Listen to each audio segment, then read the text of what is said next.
Hey guys, Kevin at TrueLift Digital Marketing, and if you're interested in learning how to use online marketing to grow your business, I thought I'd share with you another clip from my private invite training that I did titled Creating an Online Success Framework that Elite Marketers Use to Grow and Scale Their Businesses that you can easily model to effectively grow your business.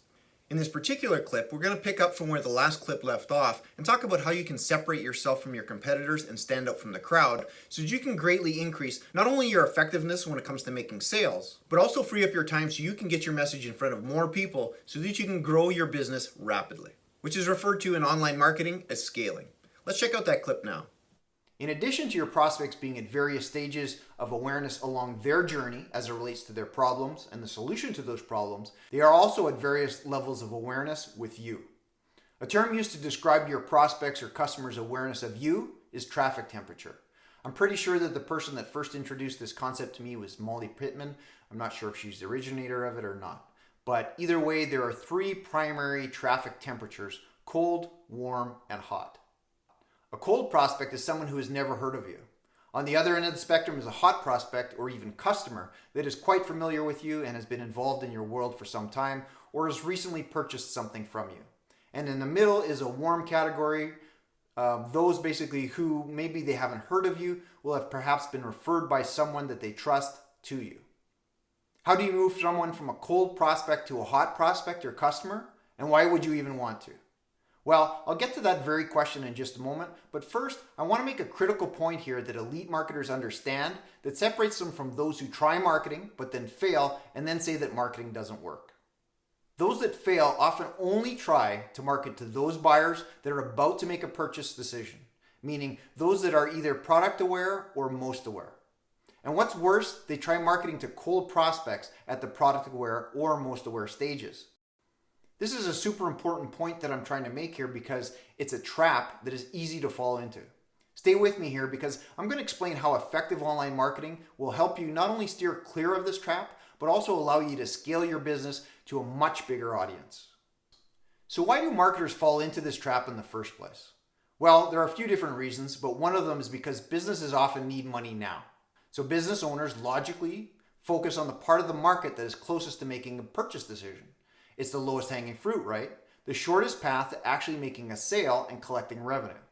But why are they only marketing to cold prospects at this stage? I think that simply has to do with not understanding the difference between a cold and a hot prospect and or not knowing how to move a prospect from cold to hot, both of which we'll discuss.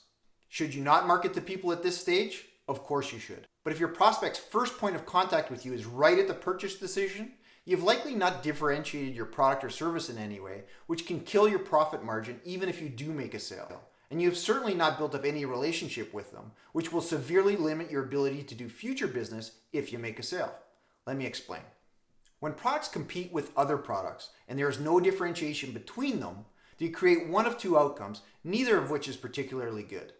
Since there are no differentiating features of their product, you end up relying less on the merits of any product or service that you are offering and relying more on luck to sway the decision in your direction.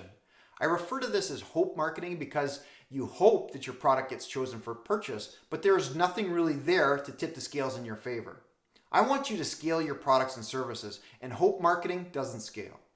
The second potential outcome is they reduce their product's perception in the marketplace to commodities. Meaning, if you're looking at two different products and there doesn't seem to be any difference between them, the average consumer is just going to purchase the lower priced product.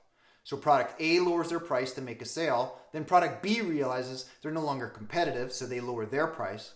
This continues and becomes a race to the bottom with each product owner lowering and lowering until the margin for both products gets so squeezed that there is little to no profit left when the product does sell. I don't want that for you either. I want just the opposite. I want you to sell your products and services for the highest amount, so going this route is obviously not advised. And going back to the second point that I made, as far as not having built up any relationship with your prospects, I'll share with you a personal example. When I was in commercial real estate, I worked with brilliant partners. A lot of the clients that we secured office space for were in the oil and gas industry.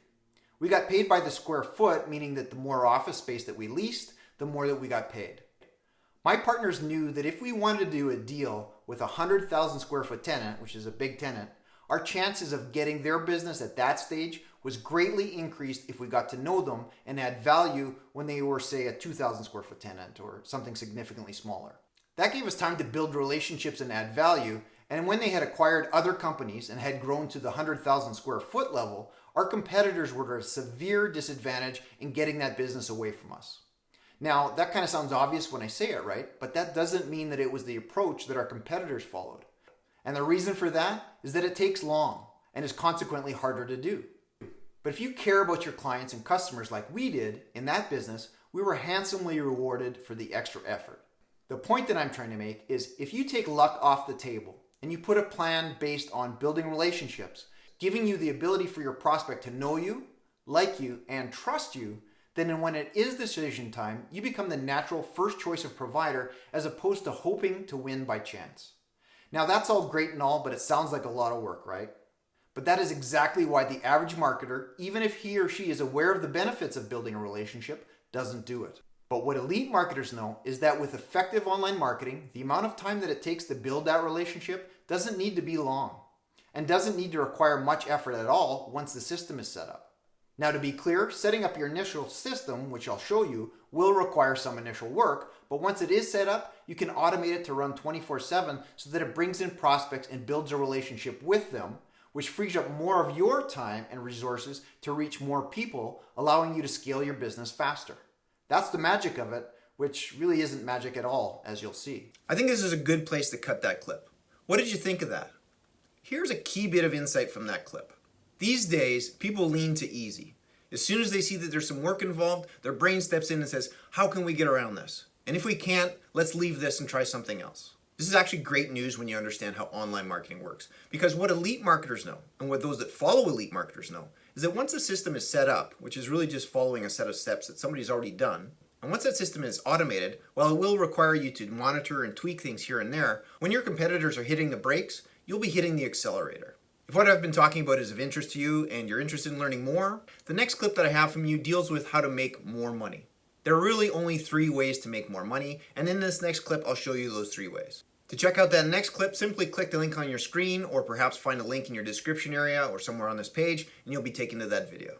Or if you're interested in checking out the full training called Creating an Online Success Framework that elite marketers use to grow and scale their businesses that you can easily model to effectively grow your business, you can do so for free, no opt-in, no credit card required, by going to eliteoms.com, which stands for Elite Online Marketing System, or click the link in the description area or perhaps on this page, and I'll see you over there.